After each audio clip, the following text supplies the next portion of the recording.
Just weeks after his iconic Bundy Street menswear store closed down, Canberra businessman John Hanna has died. A Calvary representative confirmed on the weekend that Mr. Hanna died peacefully at Clayholland House last Thursday night.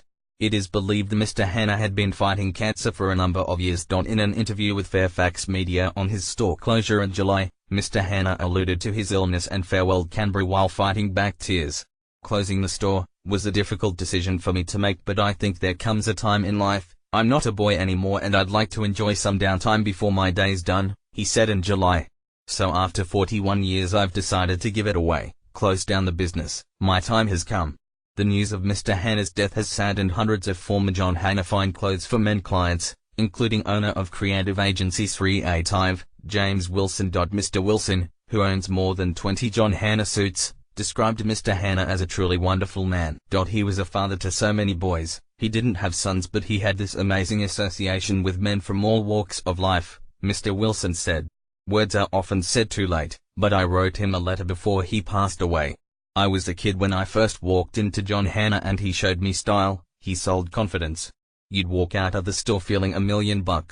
Mr. Hanna moved to Canberra temporarily in 1969 but was forced to stay when he met the woman of my dreams, Diana. He worked for a number of retailers in the city until his brother-in-law, who happened to be building a brand new shopping centre in North Canberra, encouraged him to open his own store at the new development.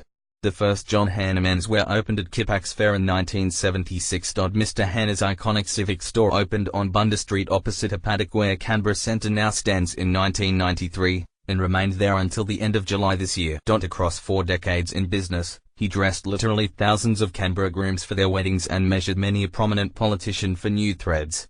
Barnaby Joyce was among Mr. Hanna's last clients in July. Mr. Hanna was proud of pushing the boundaries of men's fashion in Canberra, including keeping the capital's public servants' fashion forward.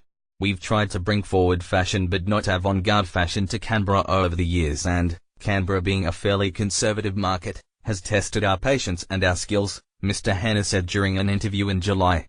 "It was with a little bit of trepidation and a little bit of guts that we took the plunge and introduced what we did.